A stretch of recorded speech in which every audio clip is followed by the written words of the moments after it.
I'm your host, Dino Watt, and get ready to be inspired as you learn exactly how to own your role. Welcome once again, everybody, to the Own Your Role podcast. I'm Dino Watt, and I'm excited to have you here to be part of this episode where we get to talk about how to bring in the best practices in your business and your life. And as you know, we're always trying to help you help share with you the best practices possible to help you get more in your life and your personal life, with your spouse or your partner, with your kids, with humanity, and also inside of your business. And as we've transitioned the Own Your Role podcast over to what it is today, we've been just stacked with amazing guests who have great insights, and I hope you've really been enjoying that.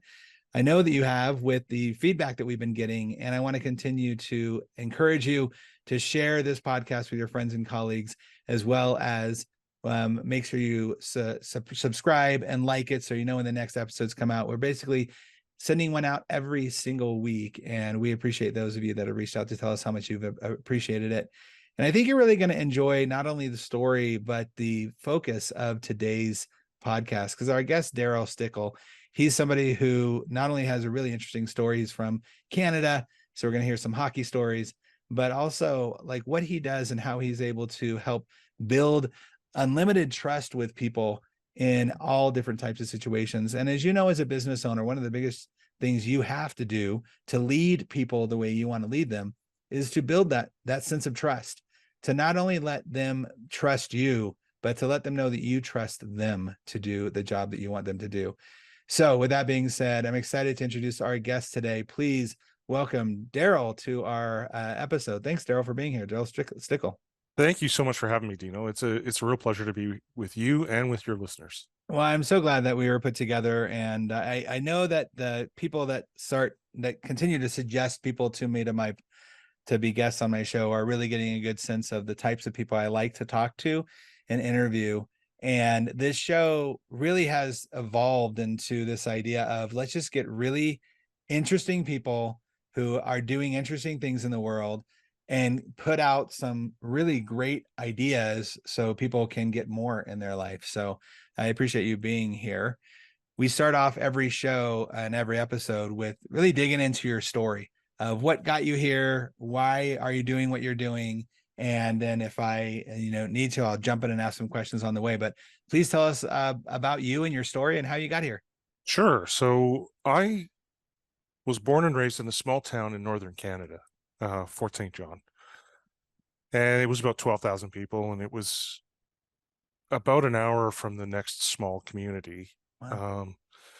Temperatures could routinely get to minus 40. And there's throughout history, there's no month in which it hasn't snowed in Fort St. John. So there's a time in history where it snowed in July, where it snowed in August, where it's, so conditions can be challenging. Wow, and you're making me appreciate. I live in Utah, and we have a season of snow. And I'm originally from California, so that's hard enough. So every month. No, it doesn't snow every month, but there's always a month in which it has snowed. Wow. So at some point, I was actually home one summer in July when it snowed, and I sent a postcard to a friend of mine with 2 moose in a blizzard, and I said, "That's me tanning on the left." Oh my gosh. So in an environment like that, you have to pull together, right? Like you have to have a sense of community. Yeah. And so I learned that if you could help people, you should. And that's the way that I grew up. Mm-hmm. And then when I was 17, I was playing junior hockey, reasonably high level of hockey, and I got attacked by a fan with a club.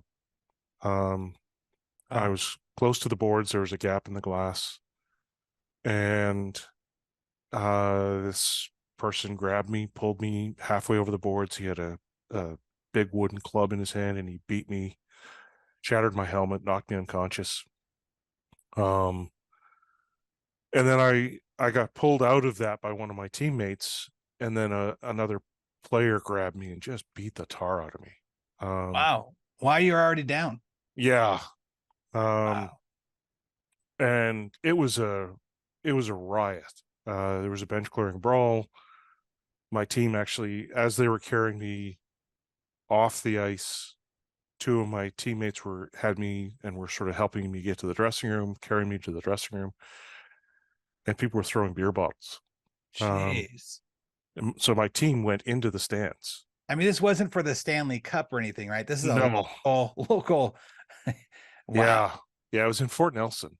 Wow. And according to one of my teammates, I stopped breathing 3 times on the way to the hospital in the Wow. ambulance.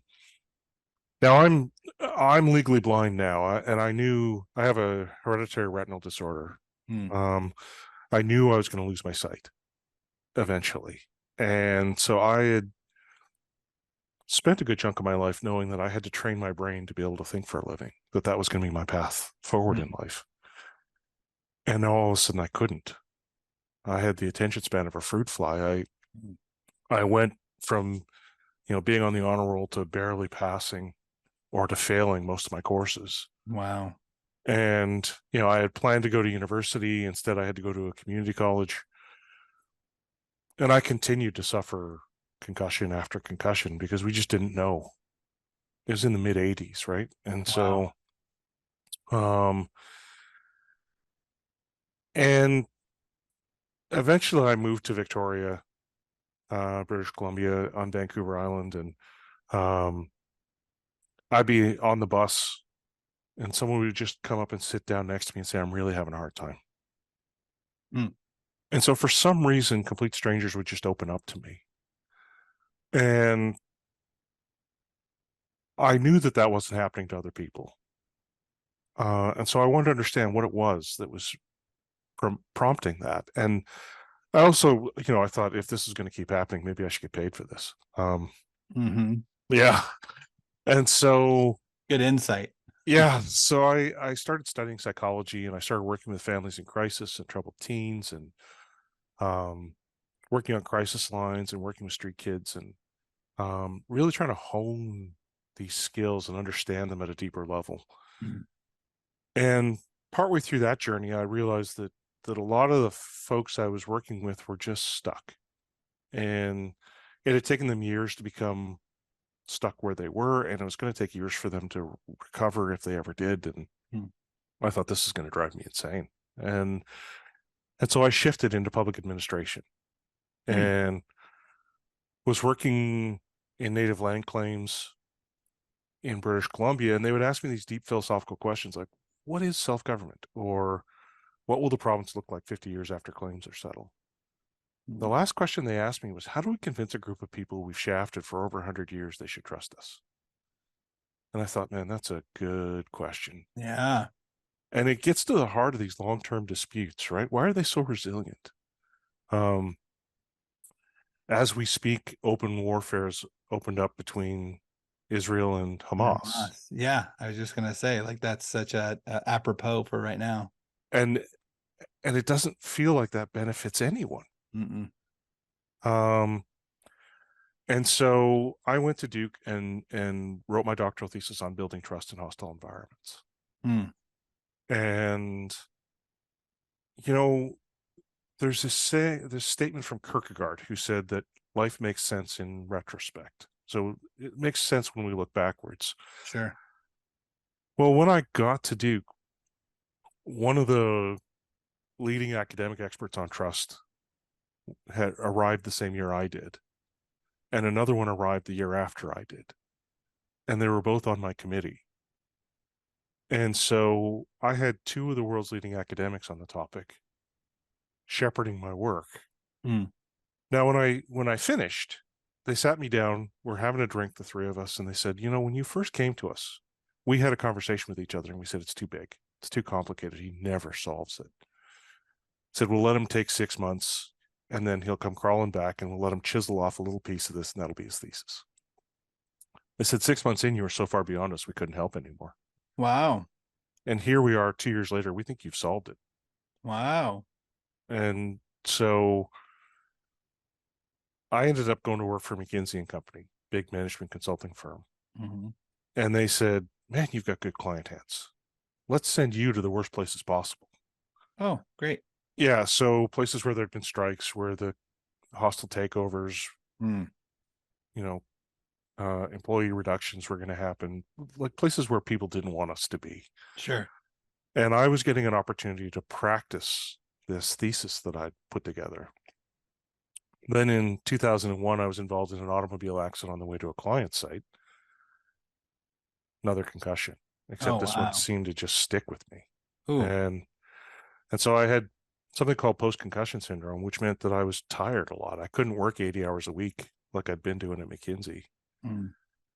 And so I had to transition. And I started a little company called Trust Unlimited. Started working with companies and individuals and organizations in all kinds of industries and all around the world. Help them understand what trust was, how it works, and most importantly, how to build it. Because a lot of people are talking about how important trust is, Mm. but they're not talking about what to actually do about it. Right. And so for the last 20 years, I've been devoting my life to better understanding trust, and the learning curve is so steep, Wow. And so, I guess it was this year that I got nominated as one of the world thought leaders on the topic of trust. I've spoken at all kinds of academic institutions, but I really focus on a practical applied approach. Well, so let's talk about that with the practicalness of trust, because I think if I'm listening to this show now and I'm thinking, okay, well, what's the fastest, easiest way for me to build trust? But I think beyond that, we also need to look at what are some things that people are doing to destroy trust in especially smaller environments with one another. Right. And we live in such a world today that there are so many, what it feels like, so many potential or actual landmines Mm-hmm. around communication and around belief systems.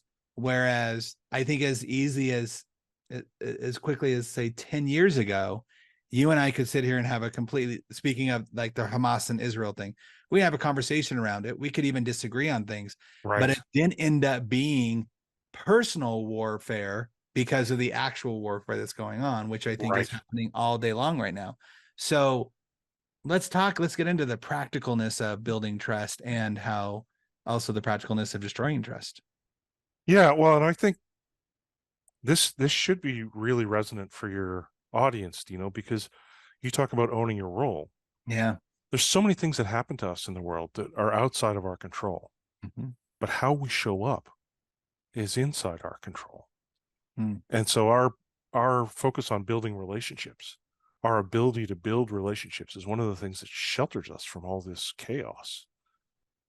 And so for me, trust is the willingness to be vulnerable when you can't completely predict how someone's going to behave. Mm. And so that means that there's elements of uncertainty and vulnerability involved when we decide to trust people.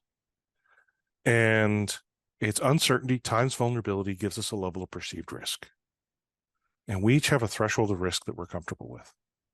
If we go beyond that threshold, we don't trust. If we're beneath it, then we do. And so that means that if uncertainty is high, we can only tolerate a small range of vulnerability and still trust someone. As uncertainty starts to drop, the range of vulnerability we can tolerate starts to grow.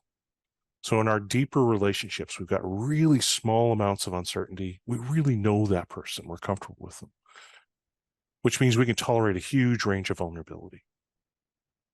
So So building, the more certain we are, have the more certainty we can build around,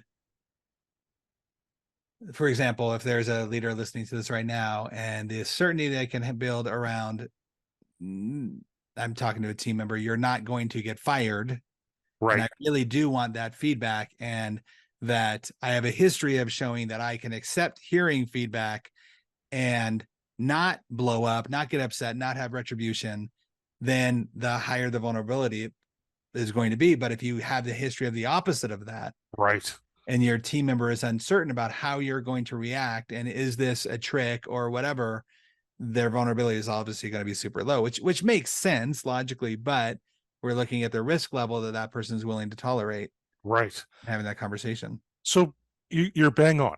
What we need to understand is, where does uncertainty come from? How do I take steps to reduce it? Mm-hmm. Where does our vulnerability come from? How do I take steps to help people manage that? And, if we think about what's going on right now in the world, our vulnerability isn't really going down, right? It's at a fairly set level. If I work for you, then that's where I get paid. It's where part of my sense of self comes from. It's where my friends are. It's where my aspirations and goals stem from. And so I have a certain set level of vulnerability. If uncertainty starts to bounce, right? So say, for example, let's just take a hypothetical. Let's say there was a pandemic and every different region responded in a different way. Or let's say there were technological changes that caused the rules to change, or there are changes in norms and values, right? Those things all cause uncertainty, just bounce like crazy. And that means that the risk is bouncing.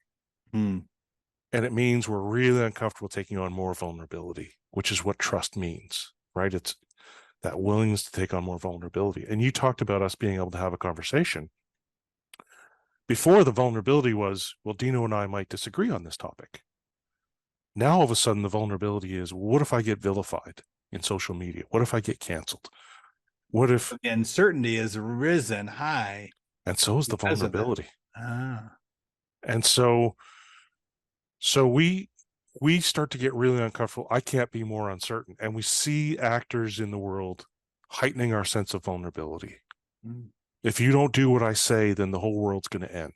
Right. If you're not aligned with me, then you're aligned with the bad guys, and the whole world's going to erupt in nuclear holocaust. And so we see them ratcheting up our sense of vulnerability.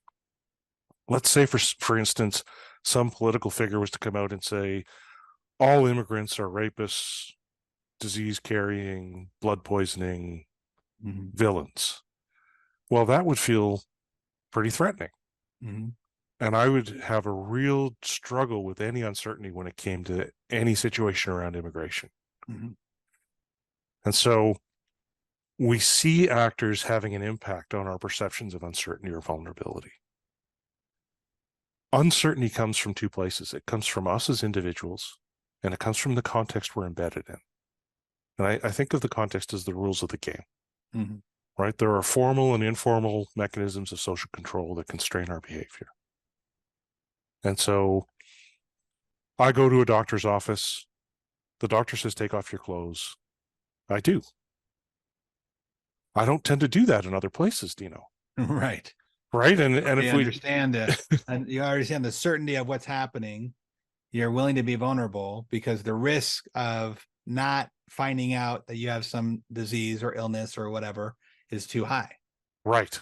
And even if I met the same person and I know they're a doctor, and we happen to be in a restroom at a gas station and they say, take off your clothes. Right. I'm like, maybe we could meet in your office. So your context and of where we are is also adding to the certainty of that conversation. Right.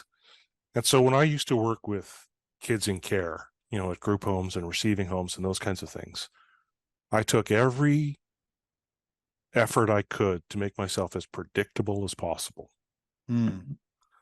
And to clearly understand the rules and communicate the rules to them as clearly as I could. And they had to understand that the rules were going to be enforced. That's interesting because I now look at that in the mindset of a leader with a team member, right? And how often I think challenges arise because the rules weren't clearly stated. The expectations weren't laid out in a very specific manner. And so there's that uncertainty. I use this phrase often about the confused mind says no. And the idea that if I'm a team member and I don't have certainty on exactly what the rules are, even if you set them in a vague way, they're vague. Right. So my risk level. Well, how often do we see organizations with something posted on the wall about their values and then it feels like hypocrisy, right? Totally. Because we don't really do that, Right.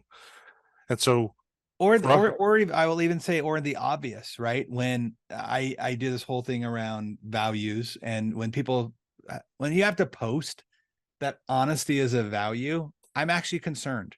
Right. Right. Because what's the other option? Why are we posting this? That should be a known factor. Hopefully your core value is adding more to the honesty conversation, or we're willing to be radically transparent or whatever it is, instead of or honesty or integrity. I have a test. Like I literally teach this test where I say, if you can say, well, I would hope so after hearing a core value, it's not a good core value.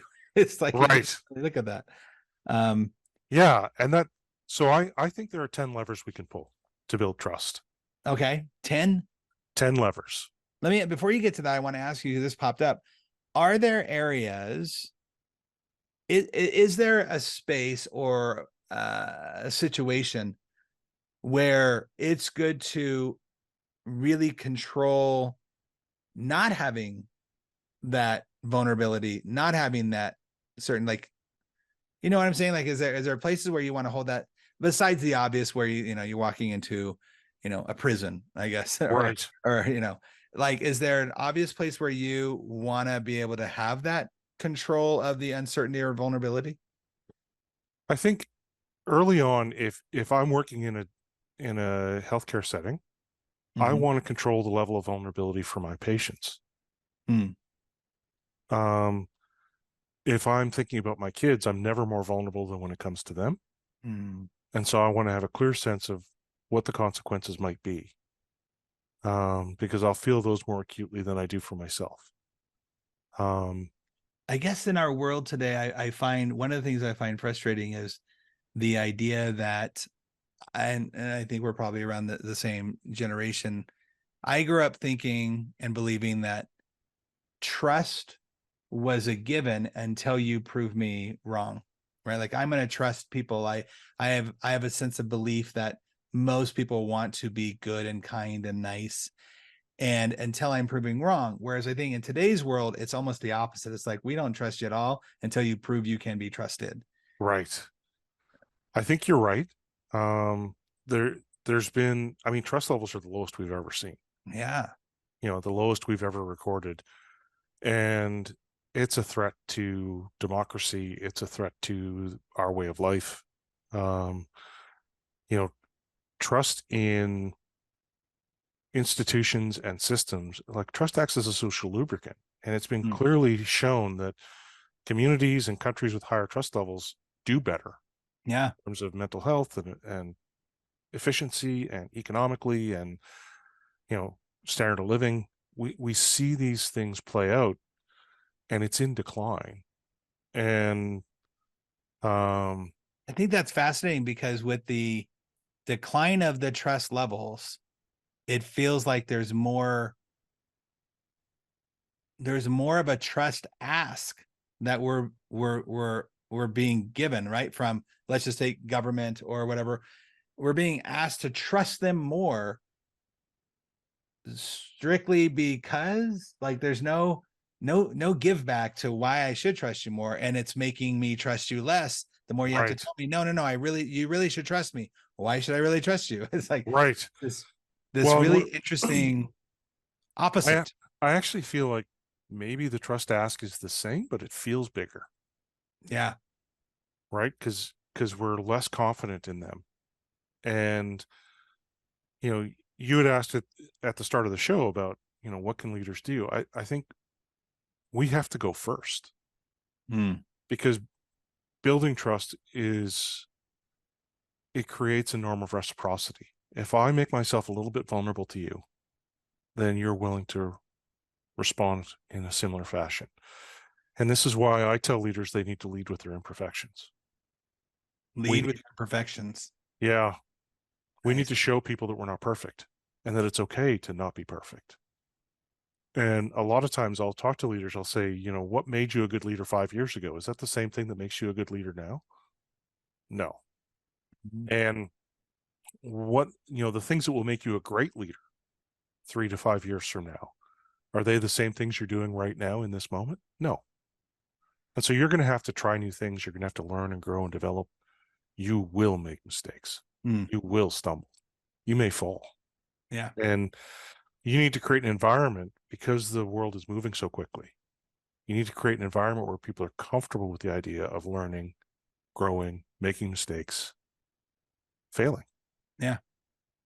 Yeah. And, so we start to think about, what does that look like? And, Let's I Yeah, Go let's ahead. get into that. Like, what does that look like? Because we got 10 levers to go through. I'm very curious to think about, like, I don't even know what the levers are, and I'm gonna assume they're not brain surgery. They're not super hard to do, No, it's not rocket science. but it's that idea of people tend to overcomplicate the simplicity of something, right? Like I deal a lot with relationships, and I think people way overcomplicate relationships to the point of where they destroy them because they're overcomplicating them when you just go back to the basics and be simple about it. Right. Right. So I'm Well, excited to hear this because when I when know to be like, duh. well, when people see my model, they go, "Of course, that's how it works." Right. Right? This is obvious. Like, how did this guy get a PhD? I'll give you an example of that. Like I was just on a call, I think it was yesterday, where I used to teach marriage courses, and in the marriage course, every once in a while, one of the things we would do is we would have a conference and we'd have people come, 2-day event or whatever. And part of the process was, all right, I want you each to write down 10 things that would just make you happy if your spouse did X, right? Just based upon whether it be your love languages or just things that you really appreciate. Write down 10 things. Okay. They both do that. Then they talk to each other about those 10 things. You're not allowed to argue with the other person about the 10 things that would make them happy. Right. And then when you're done, you swap over the list to each other, right? You just, okay, here's my list. And I had a guy in one of my classes go, wait, let me just a moment. Let me get this straight. I paid $3,000 to come to this event so you could help my wife write a list of things that would make her happy, have me write a list of things that make her happy, and swap those and give those to me. So now I know what will make her happy. And I said, yes. And he goes, worth every penny. Yeah. Right? It's the simple thing. Like, it's not brain science. It's not rocket science. It's just like, yeah. Yeah. So I'm sure that's what this is going to be too. It's very similar to that because Yeah. we all have the ability to build trust. Yeah. Just some are better than others, Yeah. right? And those who aren't very good have a lever that they pull. Usually it's the ability lever, right? Like, oh, I've got these kinds of credentials, this sort of background, this much experience. Yes. Or I'm good at the thing. I'm good at the thing. And I'm good at this thing. So why ask me to do all these other things? Everyone says I'm good at the thing. So you should just listen to me. Yes. And so that's one of the levers. Those who are better have multiple levers. Those who are really good have multiple levers and they know when to pull which one. Yeah. Makes sense. That totally makes sense. And so uncertainty comes from two places. It comes from us as individuals and it comes from the context. Well, there's 4 levers within uncertainty. 3 of them relate to us as individuals. And they are benevolence, which is the belief you've got my best interest at heart. Integrity. Do I follow through on my promises and do my actions line up with the values that I express? And ability. Do I have the competence to do what I say I'm going to do? And then context. Competence is what you say. Yes. Not competence. Right? Yes. That's different. A lot of people will say, oh, I got the confidence to do it, but you don't have the competence. Right. Right. And so those are the 4 levers within uncertainty. Wow. And if we think about those, a lot of times I'll ask people, who here's a great leader? And all the hands go up and I say, oh, that's awesome. What does that mean? And then they just stare at me, right? And they said, well, it just seemed like something I should think I'm good at. And so before we started this podcast, I asked you, what's a great guest look like? And you told me, and now I'm trying to hit that mark. But I included you in the conversation. Right. And we talked about your listeners, what they found compelling. And so I'm trying to hit that mark. I'm trying to hit what good looks like. But I included you and some thought about your listeners in that definition. I didn't just come up with it myself. Similarly, when I talk about benevolence, I'll be working with a group of families, and they'll say, who here has their kids' best interest at heart? And all the hands go up. And I'll say, how many of your kids would say that? And it's usually about a third, and it's somewhat hesitant. And so if it's not obvious in a place where it's supposed to be obvious, how do we make it land? Because let's be clear, me thinking I have benevolence doesn't really carry a lot of freight. You have to think I have benevolence. So let's define benevolence for the audience, because I use a phrase often when I'm talking to leaders, this benevolent alpha. Like it's Right. important for you to have this benevolent alpha. And for me, it means to be able to make decisions and be confident in your decisions while using the humility that I'm open to other ideas. I want people to know that I'm not a tree that's stuck in my ways, but Right. I am going to make decisions so you can be confident in my leadership as well. So talk to me about your idea of benevolence. So I was on a podcast with a guy named Mark Devine, who's an ex-Navy SEAL. Mm-hmm. He had a great definition for it. He said, when you're in the SEALs, your primary responsibility is to the guy next to you Hmm. and to their success. And he said, so if you're in a team of 8, there are 7 other people who are focused on you being successful. Hmm. That's what benevolence starts to look like. It means having the best interest, not just of myself, but of the group and of the people within the group at heart. Wow. So that means as a leader, sometimes that benevolence, for me anyway, this is what I get out of that, is having the best interest at heart for the people around you sometimes looks like having to correct them, Yes. sometimes looks like having to dismiss them, Yes. sometimes looks like, I mean, you have to have that ability because you really do. Benevolence is caring. Benevolence is that I really do have your back, even if it doesn't feel like it right now. And how do we make it land? Right. So I've coached folks who've said, I've got this employee, they're really not doing well. They seem to be really struggling. They're really unhappy.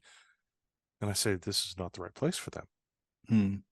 How do you find a place for them to be successful and engaged and happy? It may be somewhere else within the organization, or it may be in a different setting. Mm-hmm. And it's in the best interest of the team and that individual for them to transition to someplace else. And it's, benevolence is not always being nice. I am benevolent towards my kids, and that means sometimes I hold them accountable. Sometimes I give them strong feedback. But they believe that I have their best interest at heart. So it lands not as criticism or an attack, but rather, he's got my back. And you know what? It's you built that, right? You built that belief in them. It wasn't an assumption just because I said so, right? Right. Which is a hard thing as a parent. I know I caught myself doing that a lot of times because I said so. That's why, right? But building that idea as a business owner, as a leader, you have to focus on building that ability for them to believe that you are looking out for themselves and or for them as well. Right. That the word that came to mind when you said that, and I use it a lot, but it just kind of struck me a little differently when you're talking about benevolence, is love. Right. Like, do you truly love that person as a human being enough to recognize that this might not be the best fit for them, and that you love them enough to say, hey, I gotta go. I do this. It's a little bit that I do in some of my speeches, and it's funny, but it's also real as I talk about how, you'll know when it's time to let somebody go when you walk in the door in the morning and they walk in at the same time and you give your pleasantries of, hey, good morning, and they say good morning back, and the next thing you think is, man, I wish you would just quit so I don't have to be the person to let you go. Right? Right. It's like, wow, you're out of integrity right there. You're the one who has a problem, not them, and you don't love them enough. You're not benevolent enough. I really like that we think about benevolence in that way of caring about the other person and having their back. Right. Yeah. And being able to take the risk of giving them honest feedback. Yeah, it is a risk, right? Boy, talk about risk, right? Here's another way to build risk into that. And when my sons played hockey, Mhm. I'd go to their games, and after the game I'd say that was great. And then I'd give them a couple of positive comments about things that they'd done well, specific things they'd done well. And then I'd say, do you want to just sit with that?